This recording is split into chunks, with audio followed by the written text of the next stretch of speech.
Alright, isang magandang hapon po sa lahat. Isang magandang hapon sa lahat ng ating mga subscribers, sa lahat ng ating mga viewers, saan man po kayo ng panig ng mundo naroroon. Isang magandang hapon po sa inyong lahat.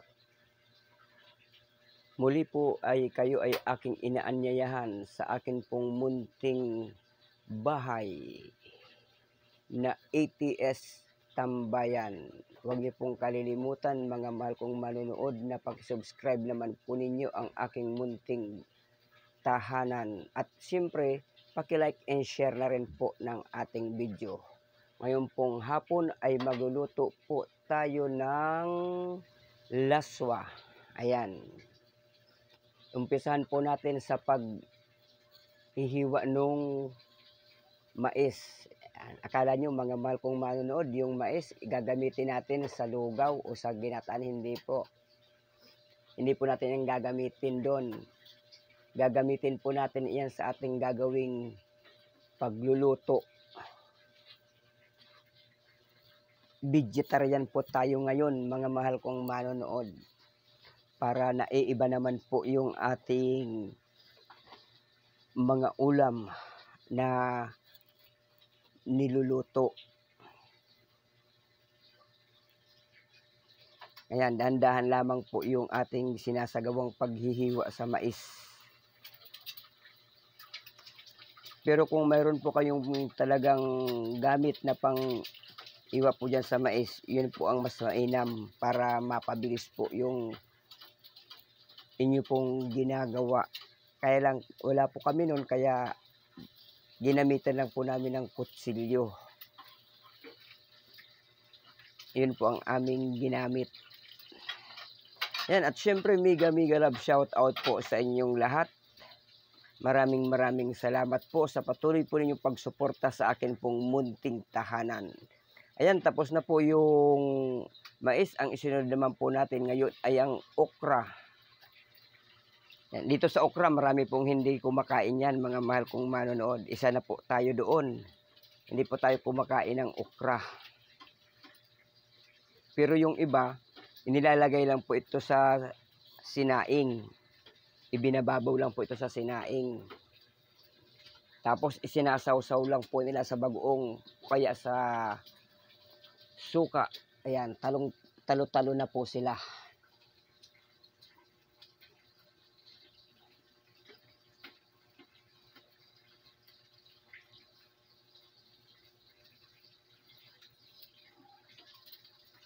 Kailangan lang po natin ng pagkatapos po natin hugasan yung okra, hiwa-hiwain po natin, tanggalin po natin yung parang balahibo.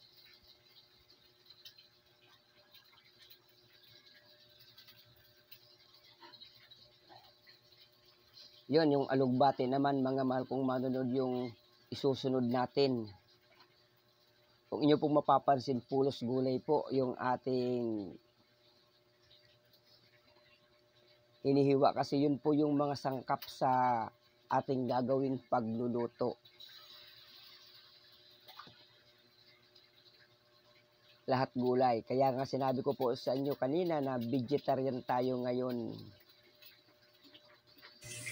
Yan, medyo ano lang po yung ating kinukuha sa mga gulay. Yung mga talbos lamang po yan mga mahal kong manonood. Yung mga malalambot lang po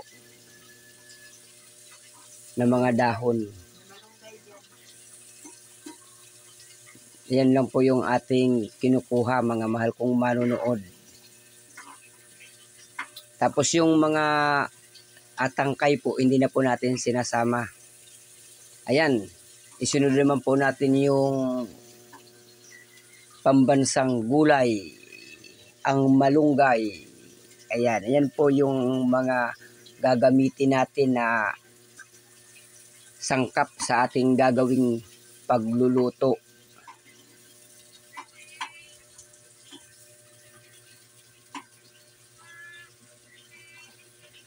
Napakasarap po nito mga mahal kong manonood at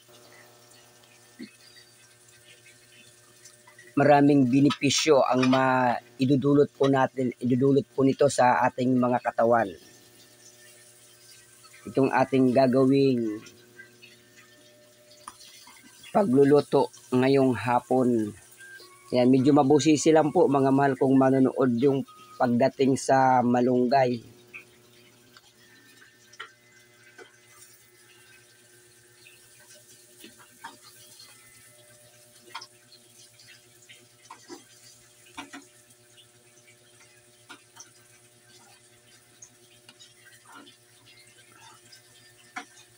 Kung inyo pong mapapansin, pagkatapos po nating tanggalin doon sa mga tangkay, aanuhin pa natin, hihimayin pa po natin yan mga mahal kong manonood. Siguro alam niyo naman po ang proseso pag naghihimay po tayo ng malunggay.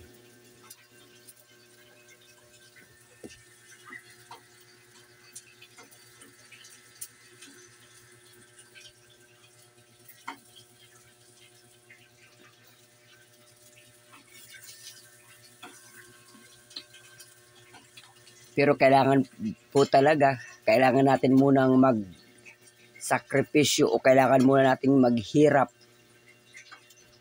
bago po natin makakamit ang sarap.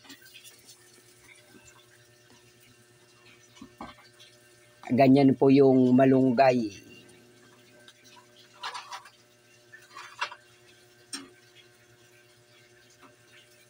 Ika nga, pag may tiyaga, may nilaga.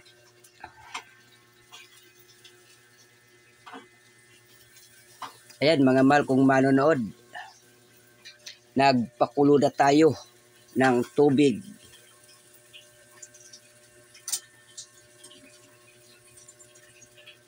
Wala po tayong gagamiting mantika yan. Tubig lang po, tapos lalagay lang po natin ng sibuyas.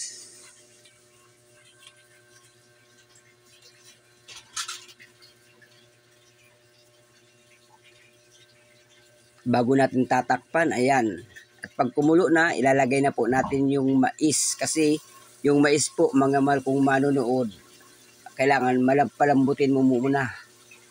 Kailangan maging malambot yung mais bago natin ilalagay yung ibang mga gulay.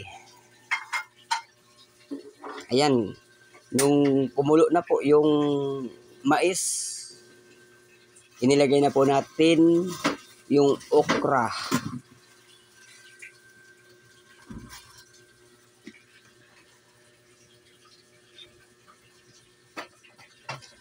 Mega love shout out po sa inyong lahat mga mahal kong manonood. Maraming salamat po sa patuloy po ninyong pagsuporta sa akin pong YouTube channel na ATS Tambayan. Huwag niyo pong kalilimutan mga mahal kong manonood na paki-subscribe naman po ninyo ang aking munting channel at paki-like and share na rin po ng aking mga video para mas lalo pa pong i-share ito ni YouTube. Ika nga, more views and more subscribers.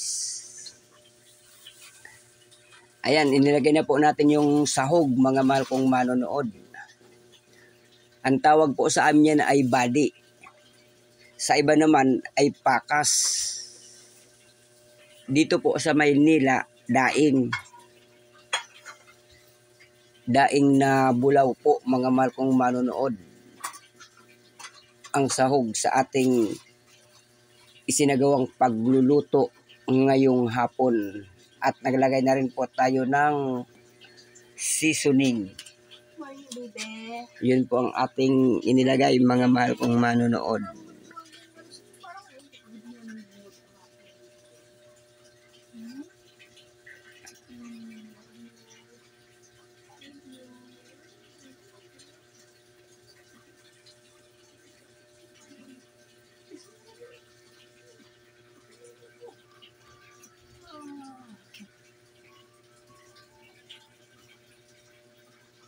Yan, hintay lamang po natin kumulo mga mahal kong manonood.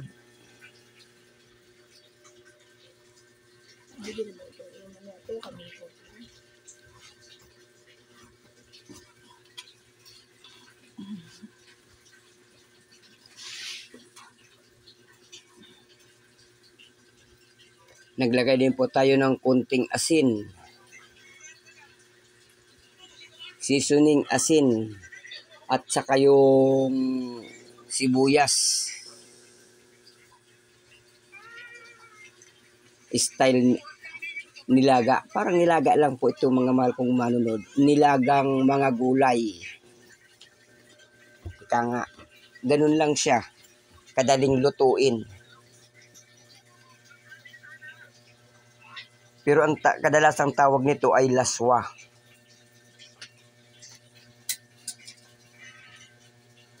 Hindi ko lang po alam kung pamilyar po ito sa inyo mga mahal kong manonood.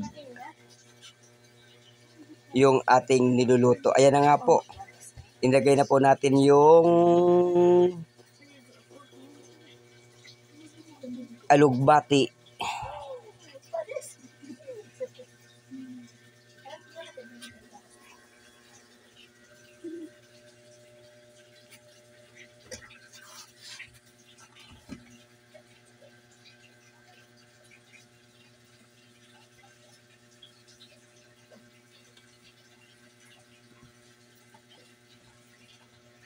Mega love shout out po sa inyong lahat.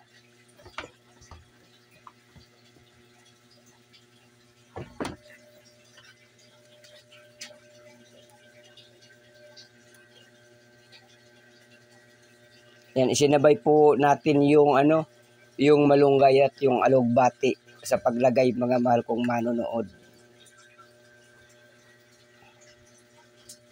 Ayan, konting kulo lang. Hintay lang po natin na maluto yung alugbati at yung malunggay.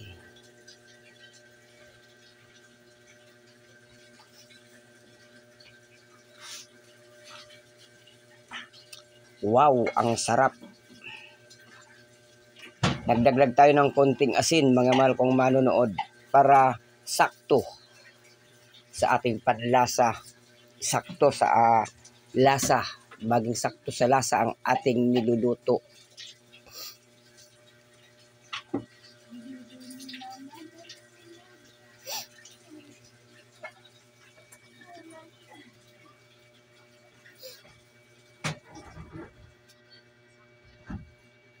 Yan, inubos na natin yung yung seasoning mga mahal kong manonood.